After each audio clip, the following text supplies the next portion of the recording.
The frontman of the 1970s disco supergroup Boney M has died at the age of 61. The music world is mourning the death of Bobby Farrell. He was the wild-eyed, high-kicking, electrifying face of one of the most iconic disco acts of the 1970s, yet Bobby Farrell died alone in a hotel room.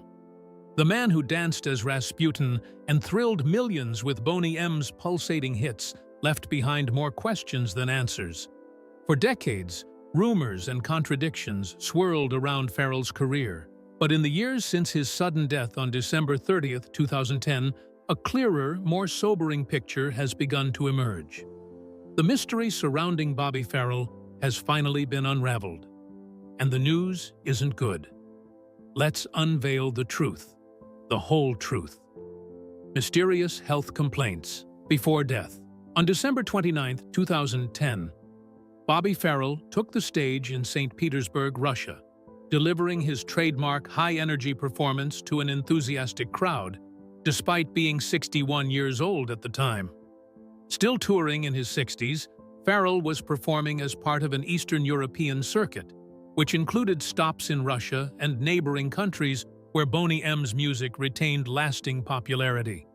The concert featured some of the band's biggest hits, including the ironically prophetic Rasputin. Farrell's continued performances weren't just about staying in the spotlight. They were a necessity.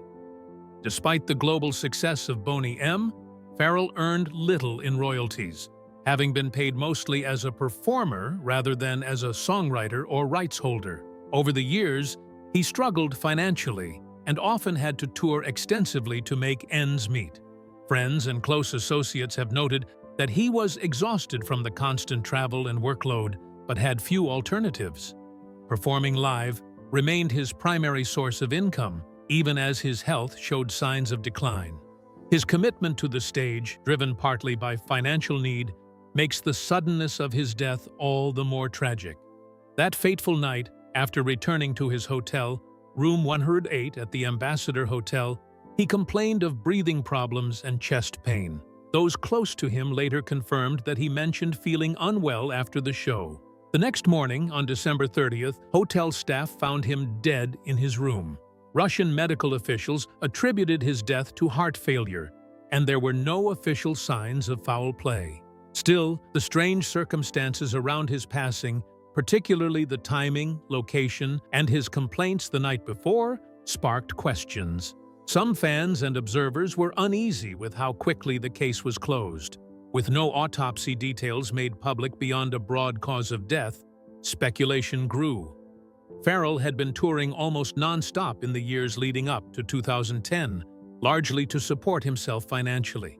With limited financial security, he took frequent bookings throughout Europe, the Middle East, and Asia, sometimes in small clubs and private events. He also had a history of health issues. In a 2005 Dutch documentary, he appeared visibly tired and emotionally worn out, admitting to long-term exhaustion and the toll of continuous performance. Though no official medical record detailing chronic conditions has been made public, those who worked with him suggested he had been pushing himself too hard. His daughter, Zanilia Farrell, later described him as someone who refused to stop working and loved performing to the very end. But the question remains, should he have been performing at all, especially under such physical strain? Adding to the unease was the fact that Farrell's performance on December 29, 2010 was by no means an easy set. According to audience members and club staff, he delivered a full-length show, including dance routines even though he looked tired. Witnesses noted that he still gave his all. The energetic style that had defined his stage presence since the 1970s, wild dancing, expressive gestures, and high physical output, remained a part of his act until the very end. Given these factors, some have speculated whether Farrell was under pressure to continue performing despite signs that his body was no longer keeping up. Although no evidence of coercion has surfaced, critics of the entertainment industry point to systemic issues where aging performers, especially those without royalties or residual income, are left with few options but to stay on the road. Farrell's situation mirrored that of many older entertainers who, having been denied long-term financial stability, are compelled to work beyond a safe limit.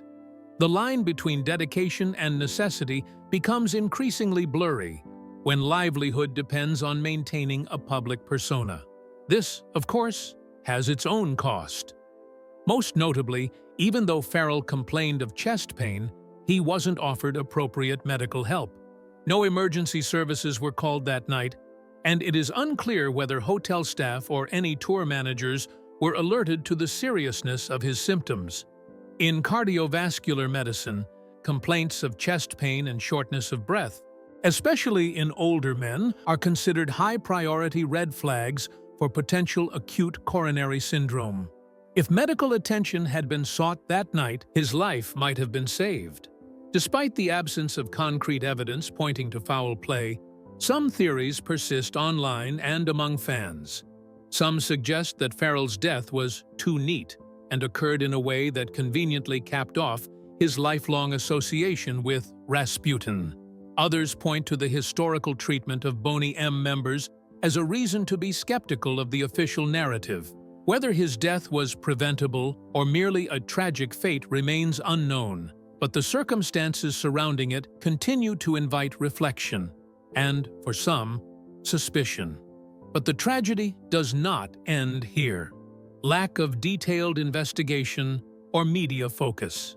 Given the circumstances, an international pop star dying alone in a foreign country, the night after a public performance, in a city with historical significance tied directly to one of his most famous songs, many expected a flurry of headlines, formal investigations, and deeper reporting. Instead, there was little more than a handful of wire service articles and brief obituaries.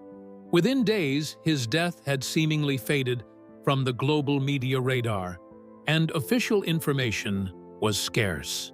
For many observers, this silence felt suspicious. Russian authorities quickly attributed his death to heart failure, and no autopsy details were publicly released beyond that conclusion. Though natural causes were the official explanation, the swiftness with which the case was declared closed raised eyebrows, given that Farrell was a foreign national performing in a foreign city and had reported health issues just hours before his death.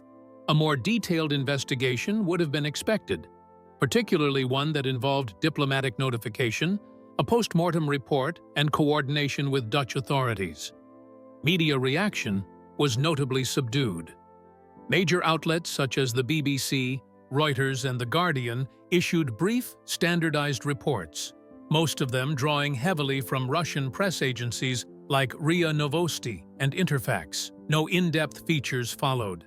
There were no interviews with the hotel staff who found him, no investigative reporting into the events of his final hours, and no visible pressure from entertainment journalists to uncover more. The contrast was stark when compared to other celebrity deaths in the same decade. When Michael Jackson died in 2009, the world was engulfed in a media storm.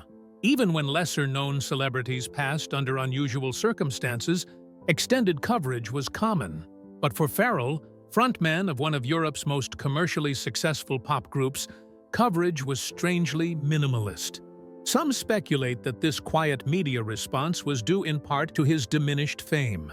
By 2010, Boney M was no longer a household name in North America, though they remained popular in Eastern Europe and parts of Asia. Farrell himself had not released any chart-topping music in decades, and was largely seen as a nostalgia act. In the eyes of the Western media, he may have been relegated to the status of a fading star. Still, this rationale rings hollow to many, especially considering the extraordinary circumstances of his death. An aging star dying suddenly in the same city and on the same date as the historical figure he portrayed in one of his most famous songs. Grigory Rasputin, killed in St. Petersburg on December 30th, 1916. Another layer to the silence is the geopolitical context. Dying in Russia as a foreign entertainer is not without complications. The Russian media environment in 2010 was tightly controlled. especially under President Dmitry Medvedev's administration, during which many newsrooms practiced self-censorship or avoided sensitive topics unless given state approval. In such a setting, foreign deaths, particularly those of entertainers not deemed politically relevant, might receive minimal scrutiny. Furthermore, Farrell's death occurred at a time when international news was dominated by major global crises, which may help explain the limited media attention his passing received. In early 2010, the world was still grappling with the devastating aftermath of the Haiti earthquake, which struck in January and killed over 200,000 people, drawing prolonged humanitarian concern and international relief efforts. Meanwhile, the WikiLeaks scandal had erupted, releasing troves of classified U.S. diplomatic cables that dominated headlines and provoked geopolitical tensions across continents. Adding to this already heavy news cycle was the lingering impact of the 2008 global financial crisis, which continued to cause instability, austerity measures, and public protests in Europe and beyond. Amid such pressing global developments, the sudden death of a pop icon from the 1970s, no matter how iconic, struggled to find a place in mainstream coverage. The timing likely reduced opportunities for investigative follow-up or in-depth tributes from major news outlets. In any case, the absence of any visible investigation or follow-up also fueled informal theories. Some fans and commentators began to ask whether Farrell had received adequate care after his chest pain complaints. Others wondered if someone, perhaps from within the entertainment circuit, had reason to quiet any prolonged attention. While there is no concrete evidence of wrongdoing and no foul play was officially reported, the opacity of the situation has sustained curiosity. His daughter, Zanilia Farrell, later expressed disappointment at the handling of her father's legacy and the lack of formal recognition for his contributions. Though she confirmed the cause of death as heart-related, she also acknowledged that he had been pushing himself too hard and living under constant pressure to keep performing. However, neither she nor any of his close collaborators were called upon by major networks for extended interviews, and no documentaries or formal retrospectives emerged in the immediate aftermath of his death. Even in the Netherlands, where Farrell had spent much of his adult life, memorial events were modest. He was buried in Amsterdam's Zorgvlied Cemetery, and while fans did gather to pay tribute, there was no major state or municipal acknowledgement, despite his role in bringing international attention to Dutch Caribbean performers. In many ways, the silence surrounding his death mirrored the neglect he had often spoken of during his later years. Underpaid, overlooked, and misunderstood.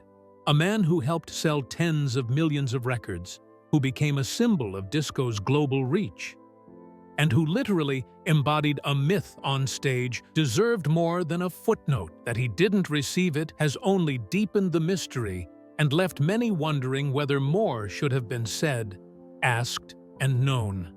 He didn't actually sing on Boney M records. Born as Roberto Alfonso Farrell on October 6, 1949 in San Nicolas, Aruba, then part of the Netherlands Antilles, he left home at the age of 15 to become a sailor and eventually settled in Europe. After drifting through various European cities, working odd jobs and dancing in clubs, he found himself in Germany in the early 1970s. There, his flair for performance, his unique Caribbean-European identity, and his high-energy dance style caught the attention of record producer Frank Farian. It was this meeting that would birth one of the most iconic disco acts of the 1970s, Boney M. The group's breakout single, Daddy Cool, became a massive hit, particularly in Europe, catapulting them to instant stardom. The band lineup consisted of Liz Mitchell, Marcia Barrett, Maisie Williams, and Bobby Farrell, with Farrell becoming the visual centerpiece of the group. Dressed in flamboyant outfits and exuding charisma, Farrell dominated the stage with his theatrical dancing, miming, and stage presence. With his distinctive afro hairstyle, extravagant gestures, and magnetic energy, he became the face of Boney M. But behind the scenes, things were very different. Despite being the male performer, Bobby Farrell did not sing on the group's studio recordings. All the male vocals heard on Boney M's tracks, including hits like Rivers of Babylon, Rasputin, and Ma Baker, were actually recorded by Frank Farian himself. Farian, a trained vocalist and producer, had initially released Baby Do You Wanna Bump in 1975 using his own voice but under the Boney M name. When the song found success, he assembled a real group to perform it live. This is how Bobby Farrell and the three female singers entered the picture. The public never knew that the deep baritone they heard in the songs wasn't Farrell's at all. This arrangement remained hidden from fans for several years. In interviews, Farrell would often speak as though he had sung on the records, or he would carefully avoid the topic altogether. It wasn't until the early 1980s that Farian publicly admitted that he had sung the male vocals himself. The revelation caused a stir. Fans who had grown up idolizing Bobby Farrell were shocked to learn that the voice they associated with his image wasn't his. Many felt betrayed, not just by the group, but by the entire machinery of the music industry, which had kept up the illusion for commercial gain. For Bobby Farrell, this revelation had long-lasting personal and professional consequences.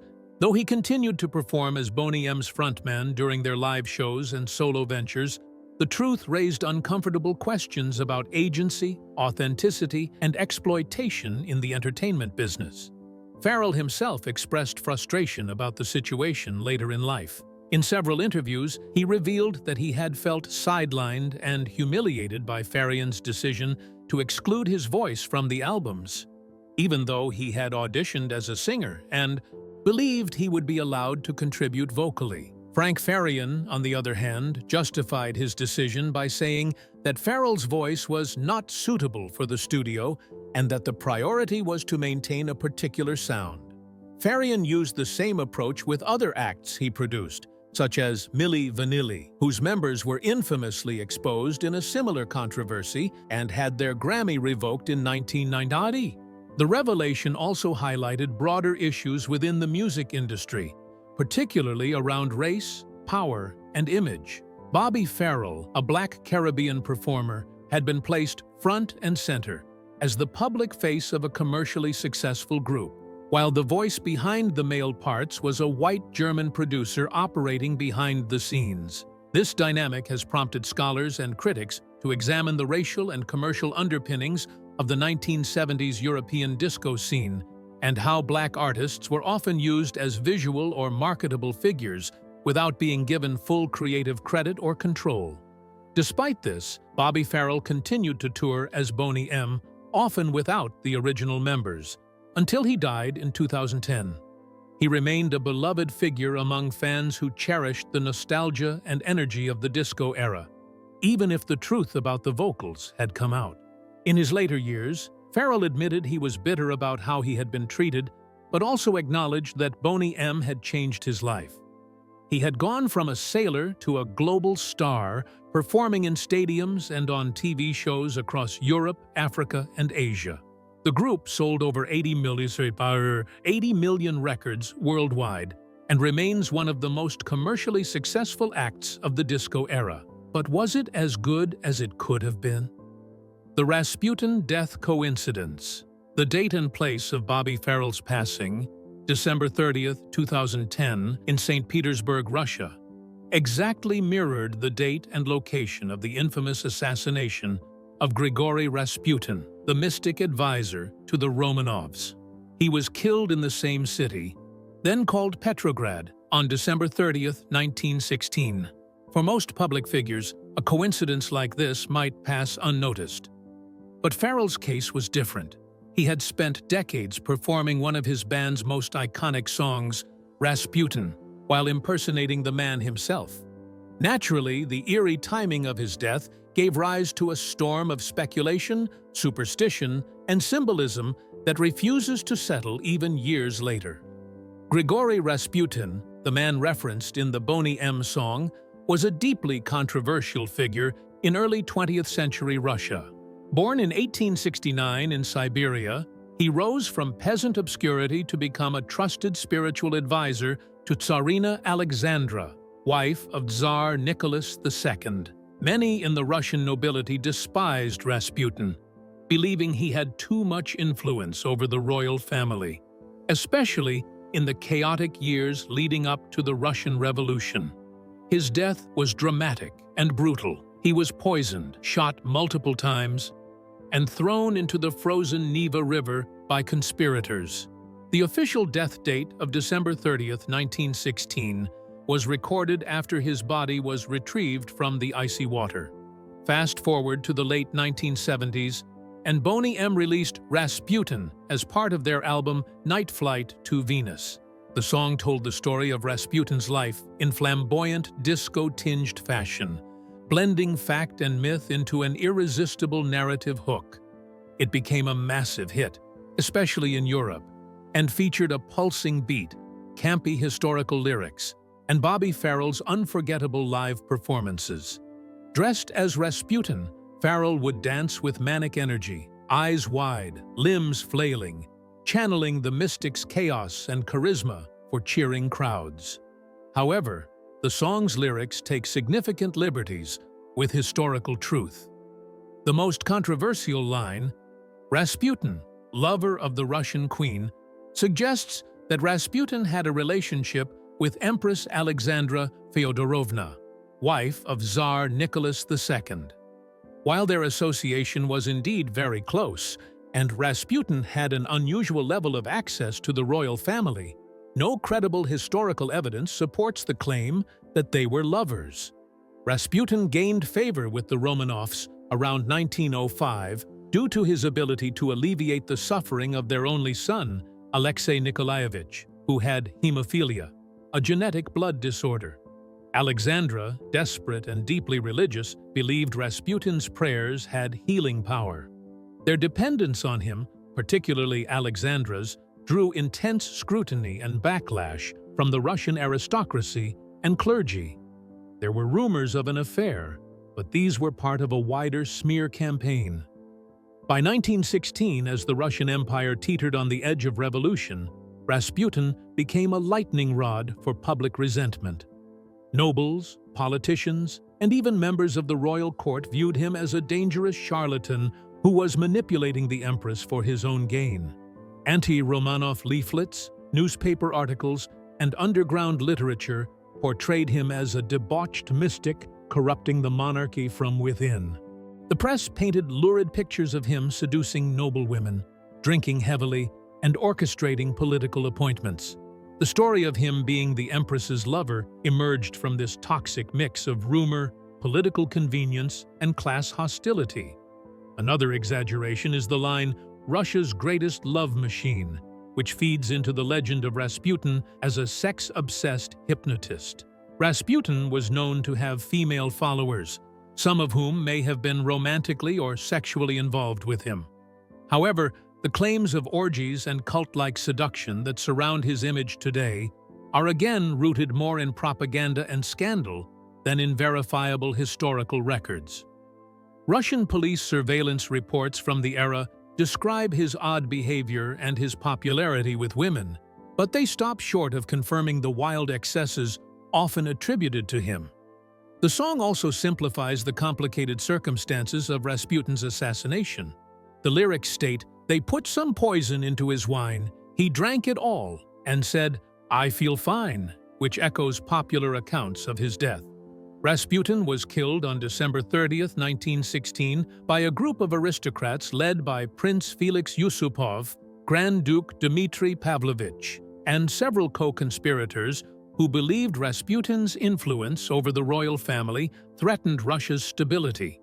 According to Yusupov's memoirs, they initially tried to poison him with cyanide-laced pastries and wine. When he didn't die, they shot him multiple times, beat him, and eventually threw his body into the Neva River. However, much of Yusupov's account is now seen as a dramatic embellishment. A post-mortem indicated he died from a gunshot wound, not drowning or poisoning. Interestingly, these same elements, lover of the queen, impossible to kill, and possessed of strange powers, made Rasputin a natural fit for a disco-era folk villain. Producer Frank Farian who wrote and produced Rasputin, fused European folklore, pop history, and dance beats to create a hit that resonated across continents. The song topped charts in countries like Germany, Austria, and Australia, and remains a cult classic to this day. But its continued popularity also sustains misconceptions. Historians often point to Rasputin as an example of how pop culture can overshadow historical fact, especially when catchy narratives are involved. When news broke that Farrell had died in room 108 of the Ambassador Hotel in St. Petersburg, the same city where Rasputin had been killed, on the same day, fans and media alike were stunned. He had performed a live concert the night before, on December 29, 2010, and returned to his room complaining of breathing difficulties. The next morning, he was found unresponsive by hotel staff. The cause of death was ruled as heart failure, and there were no signs of foul play. Still, the symbolism was too heavy for many to ignore. British tabloids dubbed it a real-life Rasputin curse. Some described it as a full-circle moment, an artist dying on the exact historical footprint of the character he had embodied for decades. Others suggested that Farrell's life and death reflected deeper truths about how show business turns myth into performance, and sometimes swallows its performers in the process. What made the coincidence even more eerie was that Farrell had never stopped performing Rasputin. In fact, in the weeks leading up to his death, he was still on tour, traveling through Eastern Europe and Russia, revisiting the very stages where Boney M had once triumphed in the Cold War era. His final concert took place in St. Petersburg's Uptown Club, where he performed for a small but enthusiastic audience, still giving the crowd that manic energy he had been known for since the 1970s. The performance included the song Rasputin, just hours before he died. But was there something else? Financial exploitation and industry injustice. While Boney M rose to international fame during the late 1970s and early 80s, selling over 80 million records worldwide, and producing chart-topping hits like Daddy Cool, Rivers of Babylon, Ma Baker, and Rasputin, Farrell himself did not share in the kind of wealth or stability one might expect from such achievements. The group was manufactured and tightly controlled by German record producer Frank Farian, whose commercial acumen and musical decisions made Boney M a force in the global disco scene. However, this control also meant that the members, particularly Farrell, had little say in the financial and creative decisions that shaped their careers.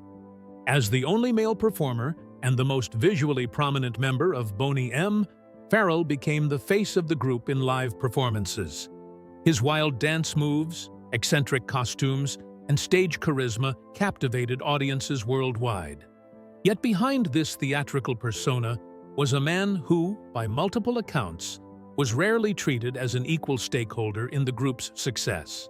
In interviews, Farrell admitted that he was paid a salary rather than a share of the royalties from record sales. This arrangement might have seemed fair at first, especially in the context of a producer-led act like Boney M, but as the group's international fame grew, the imbalance became more apparent and more troubling. By the 1990s, Farrell was struggling financially. He lived in modest accommodations in the Netherlands and continued performing in small venues across Europe, Asia, and the Middle East, often under the banner of Boney M, even when none of the original members were involved. In 2003, he was briefly jailed in the Netherlands for failing to pay alimony to his ex-wife and child support. During one interview, Farrell stated that he had to keep touring just to make ends meet. Here was a man whose livelihood still depended on a legacy from which he had been largely excluded in monetary terms. Several music industry analysts and fans have pointed to Farrell's situation as emblematic of a deeper systemic problem: how artists, especially those from marginalized backgrounds, have often been exploited by record labels and producers. Boney M was signed to Hansa Records, a German label that operated under the umbrella of BMG Bertelsmann Music Group, and the royalty structures of such contracts were rarely transparent. Frank Farian, the group's architect, retained both vocal and production control, giving him a disproportionately large share of the group's earnings. While Farian has never been formally accused of financial wrongdoing, his business model, where performers were often replaceable and tightly managed, has long been criticized. The issue of royalties became particularly contentious during the years when Boney M's back catalog was reissued on CD and digital formats, including compilation albums like Boney M Gold, 20 Super Hits, and The Magic of Boney M, which performed well commercially. Farrell did not receive any substantial earnings from these re-releases. Fans began questioning how the most recognizable figure from the group could be left behind financially, especially when songs he helped popularize continued to generate income. In 2007, Farrell told the Daily Mirror that he made more money in the 2000s from live shows than he ever did in the group's heyday. He also hinted that he had been cheated out of what he was owed, though he stopped short of naming anyone. This injustice has shaped how many remember Farrell today. In fan communities, he is often referred to as a used man. His death in 2010 in a modest hotel room in St. Petersburg, Russia, after a performance in front of a small audience, struck many as tragically symbolic. Cases like his have prompted calls for greater fairness in contract negotiations, especially for performers from minority backgrounds who are often at a disadvantage when entering the industry. The Boney M catalog remains highly profitable, particularly in Europe, Africa, and parts of Asia, where disco nostalgia remains strong. Yet the man who arguably gave the group its most iconic visual identity died without financial security. Bobby Farrell's experience is not unique, but it is especially stark given the scale of Boney M's commercial success. It reflects the gap between fame and fortune, talent and compensation, and how the image of success can sometimes obscure the reality of exploitation. Well, that's it for now. Thanks for watching. Did you like this video?